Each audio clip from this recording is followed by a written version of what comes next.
I used to believe life was straightforward. You wake up, put in your hours at work, come back, maybe watch a few shows, have a drink, and then do it all over again. It is not thrilling, but it is predictable. At least that is what I thought, until I saw something or someone that shattered my understanding of reality. Even now, I cannot tell you what it was. Was it a man? Was it something else entirely? I do not know. All I know is I saw him, and something tells me I was never meant to survive long enough to share this story. It all began about 3 weeks ago. I was on my way home after another miserable late shift at the gas station. My car, a clunky old Toyota Corolla, sputtered every time I pressed on the gas, and its dim headlights barely made a dent in the dense fog rolling in from the woods nearby. It was one of those nights where the darkness seemed heavier, almost oppressive. I was driving along a narrow, 2-lane stretch of road when I first spotted him. At a glance, I thought it was just a deer, a vague shadow on the roadside, almost hidden in the mist. But as I got closer, I realized it was not a deer at all. It was human, or at least it had the shape of a human being. The figure stood motionless at the edge of the trees, too still to be natural. Its silhouette looked unusually thin, almost frail, like a kid who had not grown into their body yet.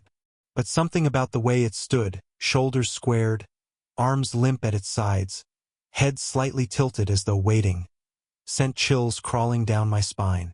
I instinctively slowed the car, letting the headlights sweep over him. He looked young, maybe 17 or 18 years old, with messy dark hair that looked like someone had half-heartedly brushed it forward. He wore an oversized hoodie despite the humid night and a pair of baggy sweatpants that hung loose on his lanky frame. His hands dangled at his sides, his fingers twitching faintly like he was tapping out some silent rhythm. Then he moved. He turned his head, and I got a look at his face. His skin was so pale it almost glowed under the beams of my headlights, but his eyes were the worst part. They did not look natural. Even from where I sat, I could see a faint, almost imperceptible glow, like dying embers barely clinging to life. It might have been the fog playing tricks or the way the light hit him, but deep down I knew it was neither. The glow seemed deliberate, like it was meant to be seen. "Just keep going," I whispered to myself, my voice shaky and unsure, but my foot hesitated over the brake. There was something about him, something I could not explain. I was scared out of my mind, yet I could not tear my eyes away. Then he stepped forward, just one slow, deliberate step, and I jumped. His lips curled into a grin, a small, unsettling smirk. It was not a friendly smile. It was mocking, as if he knew exactly how terrified I was and found it amusing. I did not stop to think. I slammed on the gas, and the car groaned in protest as it sped up. I kept my focus locked on the road ahead, refusing to glance back. But as I passed him, I swear I heard it. A laugh. It was soft, almost like a chuckle, but it was sharp and clear, cutting through the heavy fog. And it sounded wrong. It was too calm, too self-assured, like he had already won some game I did not even know I was playing. That night I could not sleep. Every time I shut my eyes, I saw his face. Those glowing eyes and that smirk burned into my memory. I tried convincing myself it was nothing, just some weird kid pulling a prank, but I could not shake the feeling that it was something more. And then the dreams began. Every night, I found myself back on that same road, except now the fog was thicker, swallowing up the world around me. The figure was always there, standing dead center in the lane, closer each time. He never said a word, but in those dreams, his eyes glowed brighter, burning like coals fresh from the fire.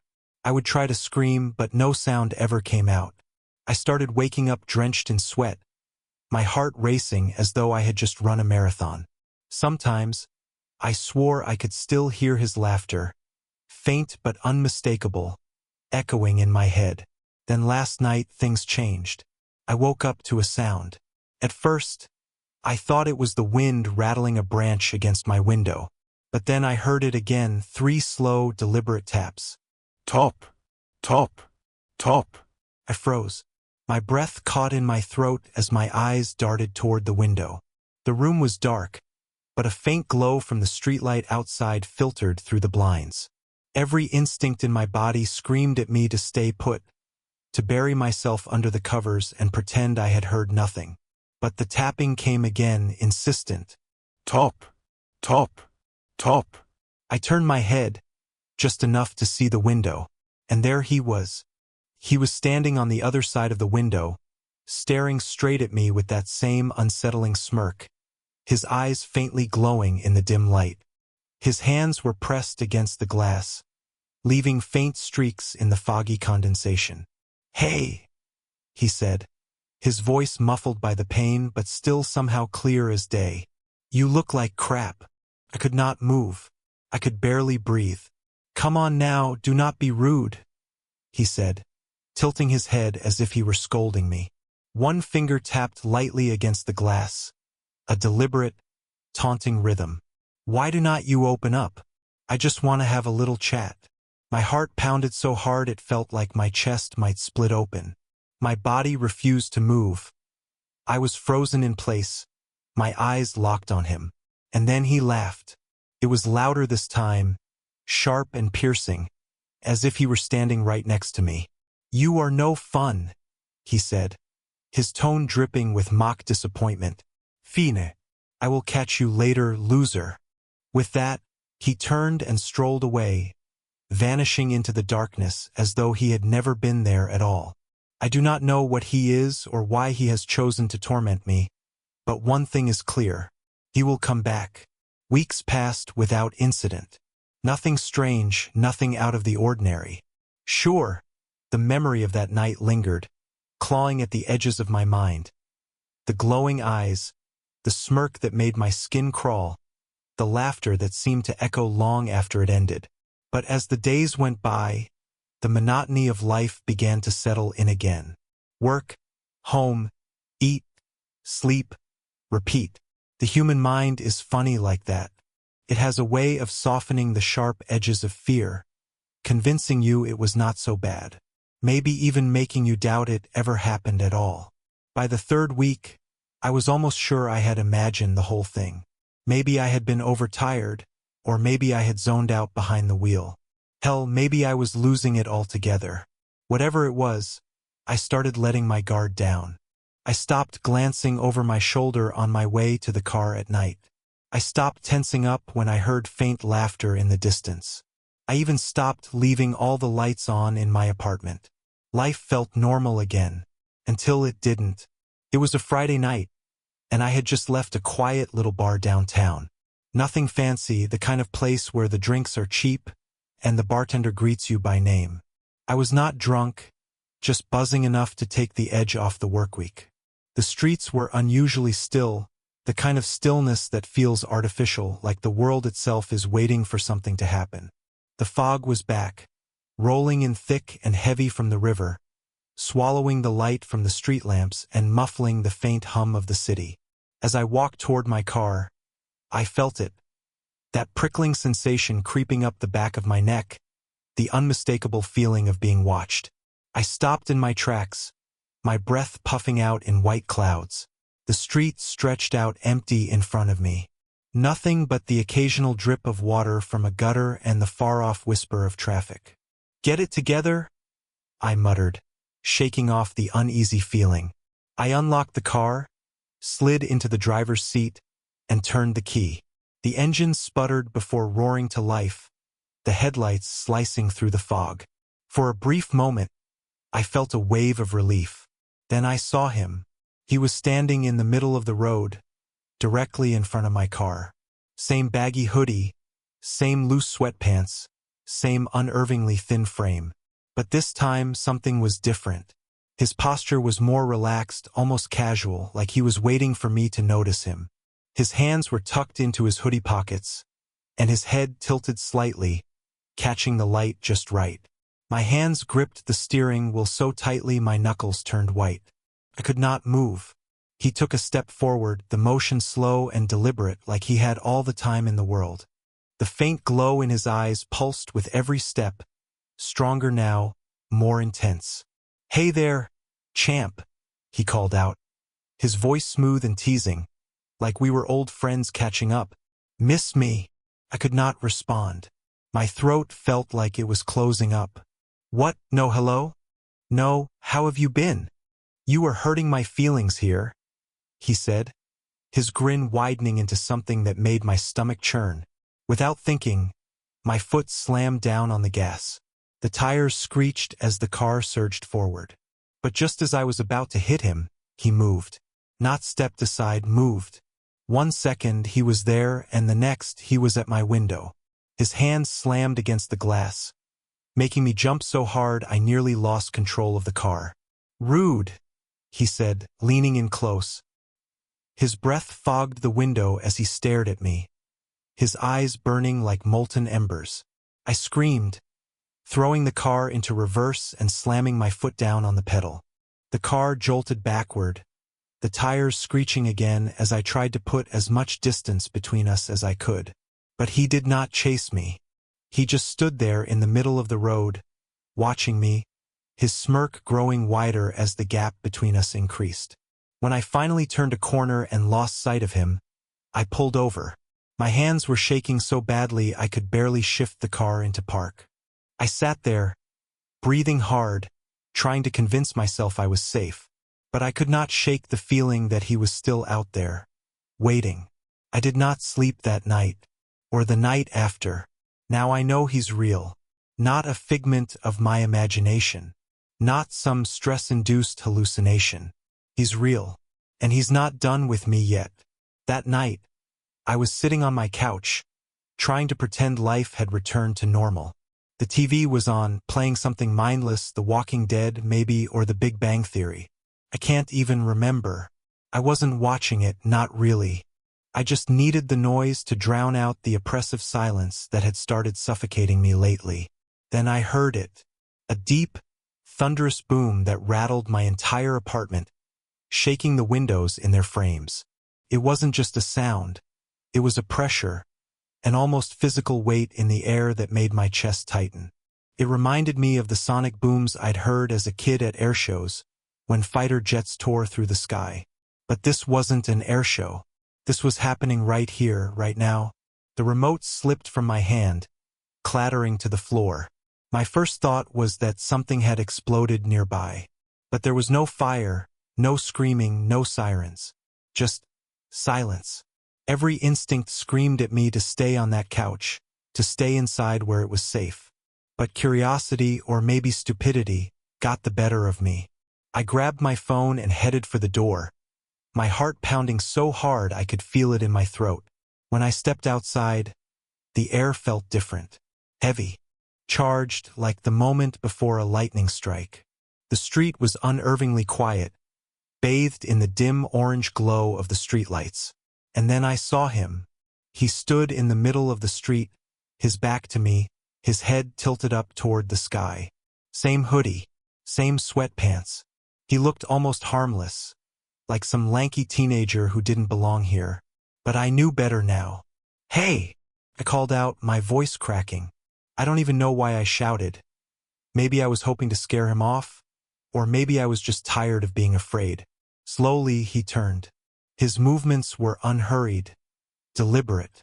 When his eyes met mine, that sickening chill crawled up my spine again. "Ah, there he is," he said, his grin spreading across his face. His voice was calm, casual, like we were old friends catching up. "Took you long enough to come say hi. What do you want?" I stammered, my voice barely audible. "What do I want?" He laughed, sharp and cold, like broken glass scraping across a surface. "Man, you really don't get it, do you? I don't want anything. I'm just having fun." "Fun," I said, my voice trembling. "You've been stalking me, tormenting me." "Stalking?"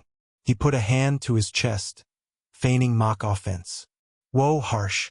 I mean, sure, I've been keeping an eye on you, but only because you're hilarious when you're scared." The little gasps, the shaky hands, The way you freeze up, it's golden. My fists clenched, anger flaring beneath the fear. Why me? He tilted his head, studying me like I was some fascinating puzzle. Why not? That's not an answer, I shouted, my voice rising. He shrugged, that smirk never leaving his face. Sure it is. You just don't like it. Look at you, boring, average, living your little nobody life. Work, eat, sleep, die. For what? A paycheck? A cheap beer? A rerun of The Walking Dead? Shut up, I snapped, heat rising to my face.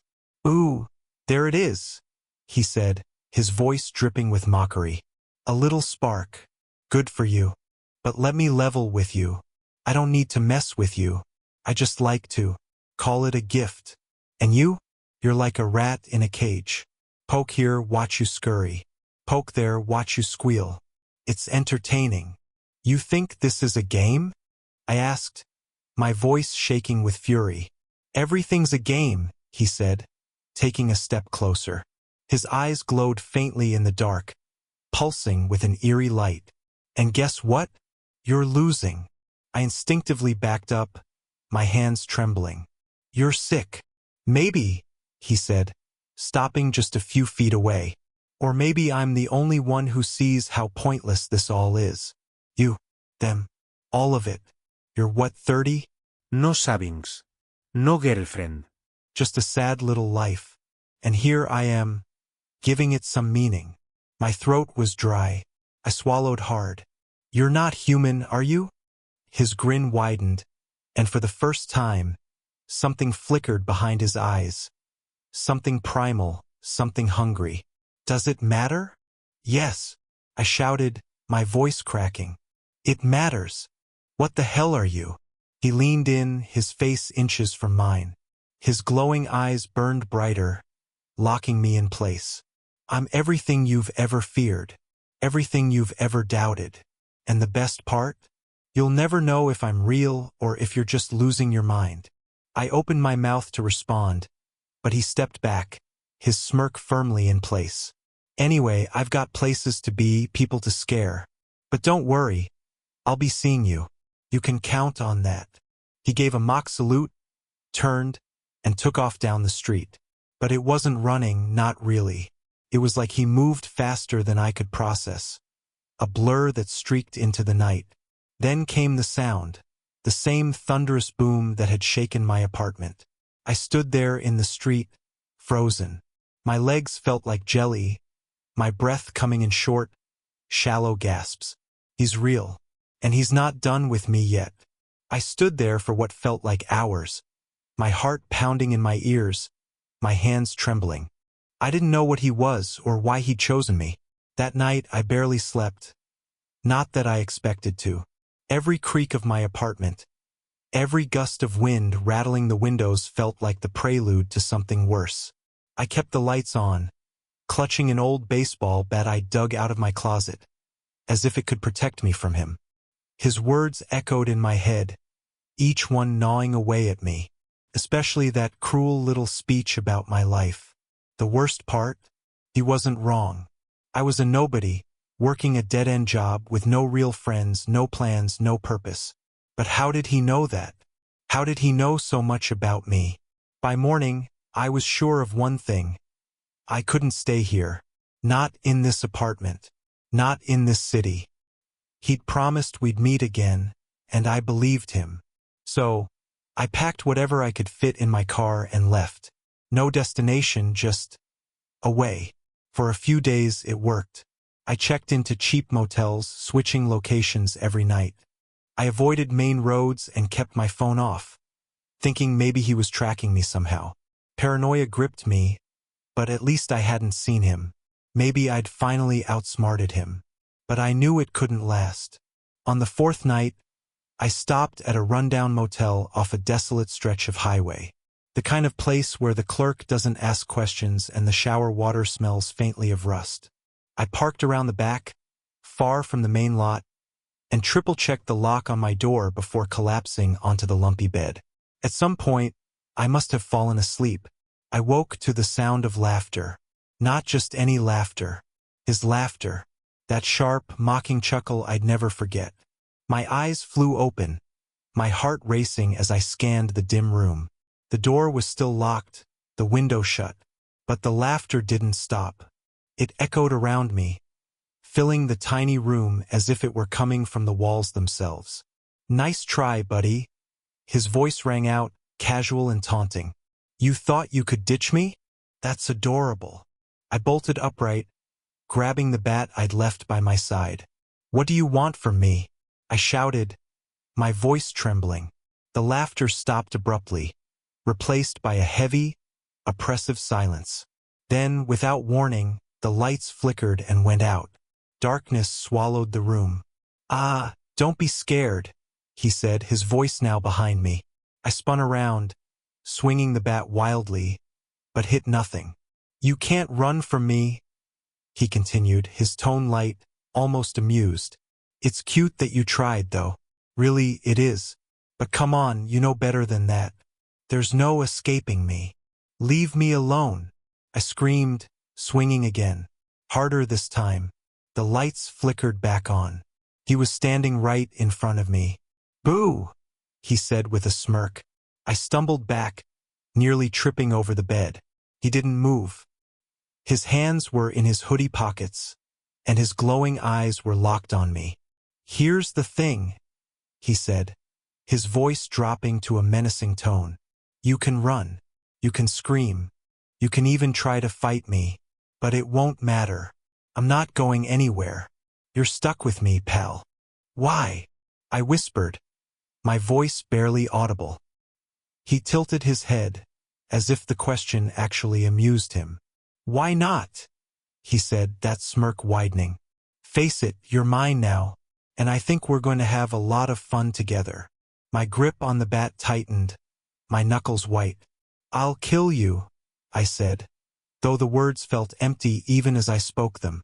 He burst out laughing, doubling over as if I just told the funniest joke in the world. "Kill me? Oh, that's rich. You think you're the hero in this story? Newsflash, you're not. You're just a scared little loser swinging a stick at something you don't even understand." He stepped closer and I swung the bat again. This time it connected.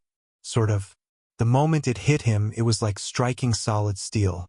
The force of the impact jolted through my arms, and the bat shattered, splinters scattering across the floor. His smirk didn't waver. If anything, it grew wider. "Feel better?" he asked, raising an eyebrow. "Or do you want to try again? Go ahead. I'll wait." I backed into the wall, my chest heaving. "Relax," he said, rolling his eyes. "I'm not going to kill you. Not yet, anyway. Where's the fun in that? No, I like you alive. You're more entertaining that way." He leaned in closer, his face inches from mine. His glowing eyes burned with an intensity that felt almost tangible. "But just so we're clear," he whispered, his voice colder than ever, "you don't get to escape me. Ever." And then, just like before, he was gone. 1 second, he was standing there. The next, the room was empty, the shattered bat lying at my feet. I don't know how much longer I can take this. He's in my head, in my life, and there's nothing I can do to stop him. I stood there for what felt like hours, my heart pounding in my ears, my hands trembling. I didn't know what he was or why he'd chosen me. That night I barely slept. Not that I expected to. Every creak of my apartment, every gust of wind rattling the windows felt like the prelude to something worse. I kept the lights on, clutching an old baseball bat I dug out of my closet, as if it could protect me from him. His words echoed in my head, each one gnawing away at me, especially that cruel little speech about my life. The worst part? He wasn't wrong. I was a nobody, working a dead-end job with no real friends, no plans, no purpose. But how did he know that? How did he know so much about me? By morning, I was sure of one thing. I couldn't stay here. Not in this apartment. Not in this city. He'd promised we'd meet again, and I believed him. So, I packed whatever I could fit in my car and left. No destination, just away. For a few days, it worked. I checked into cheap motels, switching locations every night. I avoided main roads and kept my phone off, thinking maybe he was tracking me somehow. Paranoia gripped me, but at least I hadn't seen him. Maybe I'd finally outsmarted him. But I knew it couldn't last. On the fourth night, I stopped at a rundown motel off a desolate stretch of highway. The kind of place where the clerk doesn't ask questions and the shower water smells faintly of rust. I parked around the back, far from the main lot, and triple-checked the lock on my door before collapsing onto the lumpy bed. At some point, I must have fallen asleep. I woke to the sound of laughter. Not just any laughter. His laughter. That sharp, mocking chuckle I'd never forget. My eyes flew open, my heart racing as I scanned the dim room. The door was still locked, the window shut, but the laughter didn't stop. It echoed around me, filling the tiny room as if it were coming from the walls themselves. "Nice try, buddy." His voice rang out, casual and taunting. "You thought you could ditch me? That's adorable." I bolted upright, grabbing the bat I'd left by my side. "What do you want from me?" I shouted, my voice trembling. The laughter stopped abruptly, replaced by a heavy, oppressive silence. Then, without warning, the lights flickered and went out. Darkness swallowed the room. "Ah, don't be scared," he said, his voice now behind me. I spun around, swinging the bat wildly, but hit nothing. "You can't run from me," he continued, his tone light, almost amused. "It's cute that you tried, though. Really, it is. But come on, you know better than that. There's no escaping me. Leave me alone." I screamed, swinging again. Harder this time. The lights flickered back on. He was standing right in front of me. "Boo!" he said with a smirk. I stumbled back, nearly tripping over the bed. He didn't move. His hands were in his hoodie pockets, and his glowing eyes were locked on me.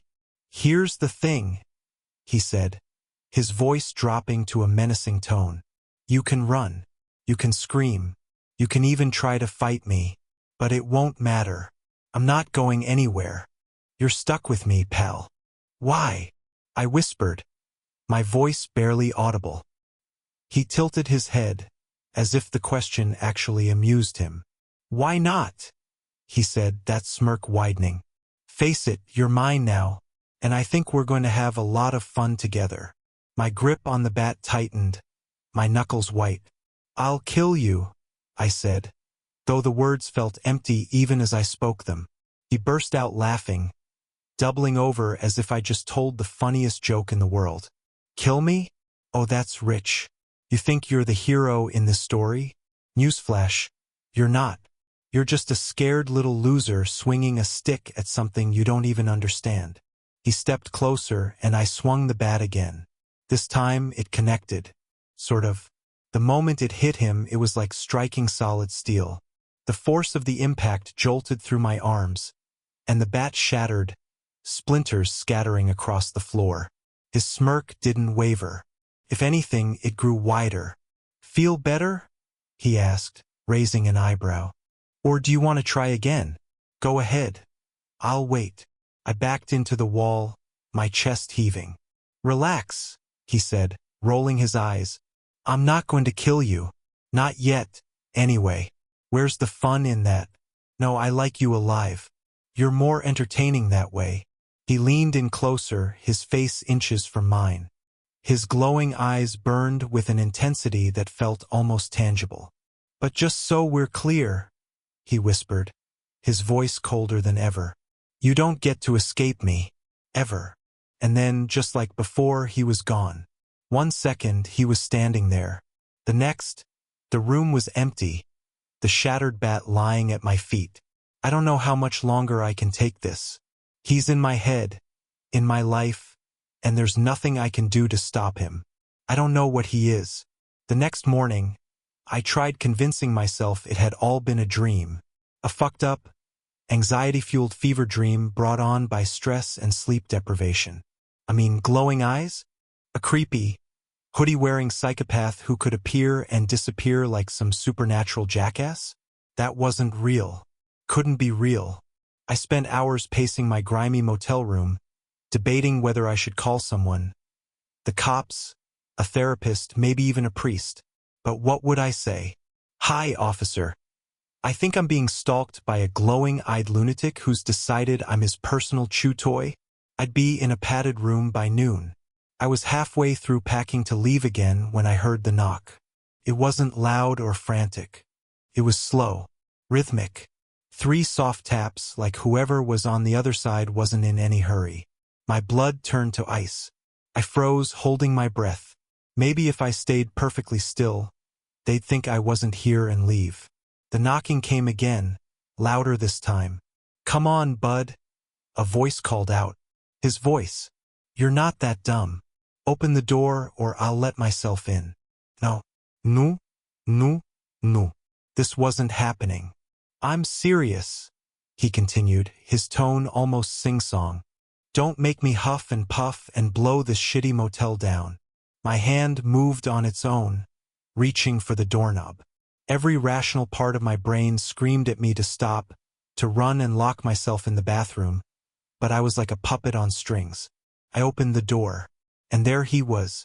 Same hoodie, same smirk, same faintly glowing eyes that made every alarm in my body scream. "Morning sunshine," he said, strolling inside without waiting for an invitation. "Miss me?" I couldn't speak. My throat was dry, my heart pounding so hard I thought it might burst. "Ah, what's wrong? Cat got your tongue?" He flopped onto the bed, propping his feet up on the nightstand like he owned the place. "Relax, dude. I'm not here to hurt you. Yet. What do you want?" I finally managed to croak, my voice barely above a whisper. He sighed dramatically, like he was already bored. "You've got questions. I've got answers. Thought I'd do a little show and tell so we're on the same page." "A show and tell?" I echoed, my brain struggling to keep up. "Yeah," he said with a grin. "You know, to prove I'm not just some figment of your sad, overworked little imagination. Which, by the way, I totally could be. Wouldn't that be fun? Losing your mind before you hit 40. "Fuck you," I muttered, my hands balling into fists. "There he is," he said, laughing. "There's that spark I love. All right, watch closely. I'm only doing this once." He stood and moved to the center of the room, rolling his neck like he was warming up. And then he moved. It was impossible. 1 second, he was standing in front of me. The next, he was leaning casually against the far wall. No sound. No blur of motion. Just nothing. "What the fuck?" I whispered, stumbling back. "Cool, right?" he said, grinning like a kid showing off a magic trick. "That's just the warm-up. Check this out."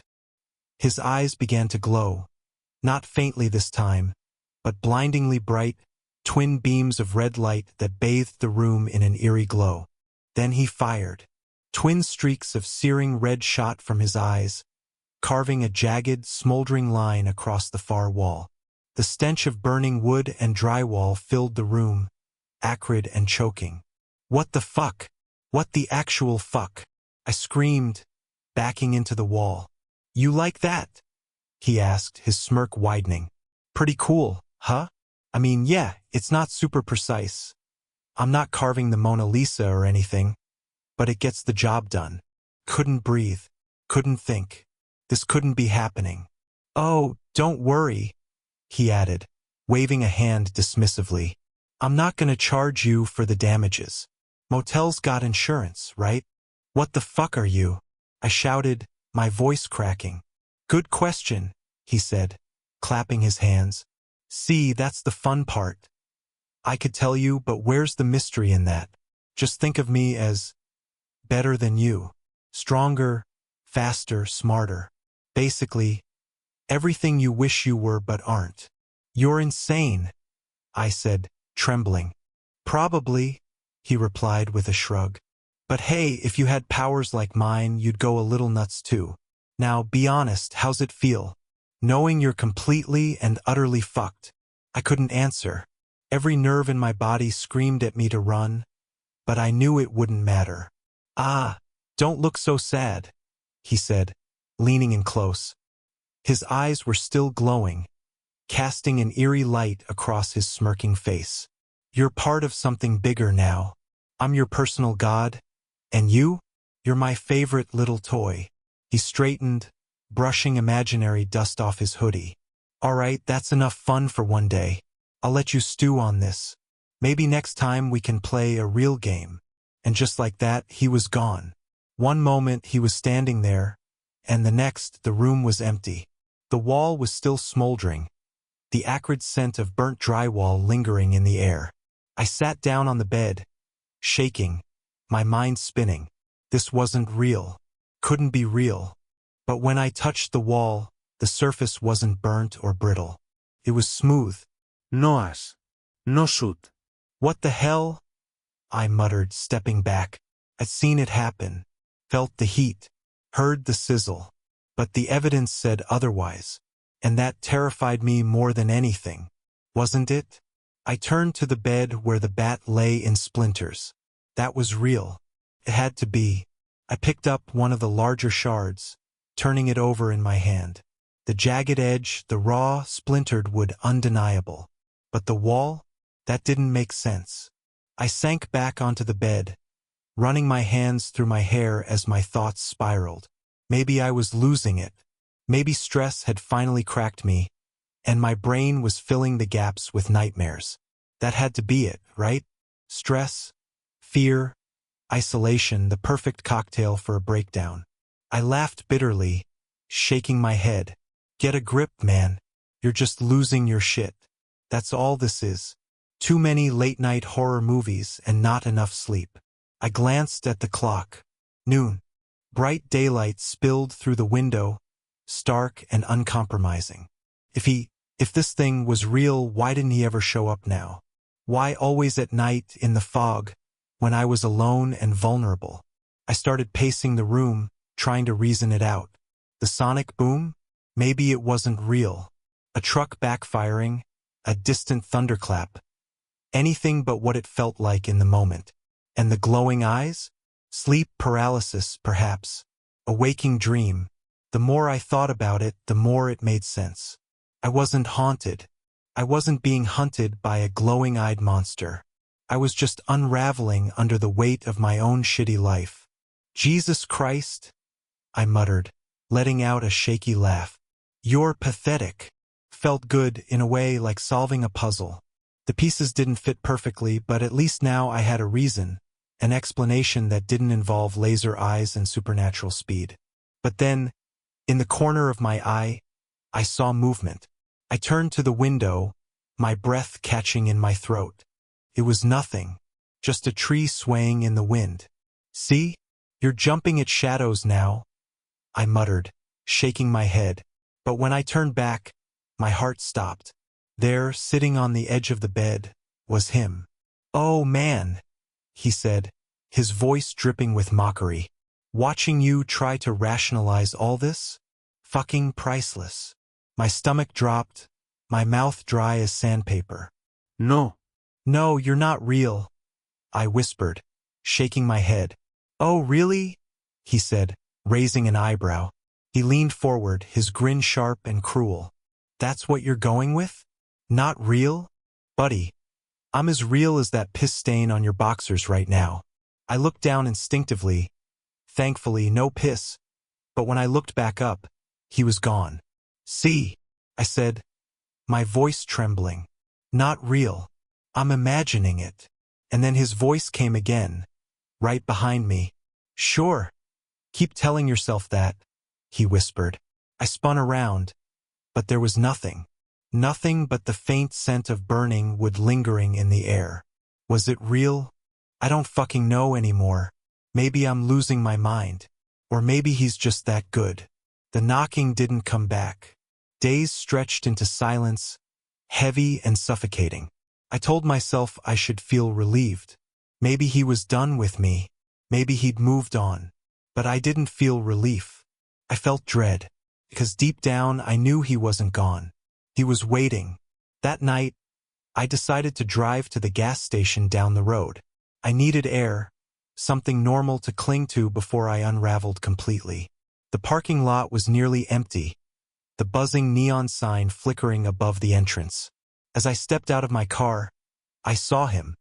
He was leaning against the building, arms crossed, his smirk as sharp as ever. The glow in his eyes was dim but unmistakable, twin embers smoldering in the shadows. "Hey, champ," he called, his voice cutting through the still night air. My stomach dropped, my instincts screaming at me to get back in the car and drive far, far away. But my feet wouldn't move. "I thought you might have missed me," he said, pushing off the wall and strolling toward me, hands stuffed in his hoodie pockets. What do you want now?" I asked, my voice trembling. He chuckled, tilting his head like he was sizing me up. "Oh, come on. I thought we were past the whole why me thing. Let's just say I'm here for entertainment." Before I could respond, the gas station door swung open. A man walked out. A big guy, mid-30s, wearing a leather jacket and an annoyed expression.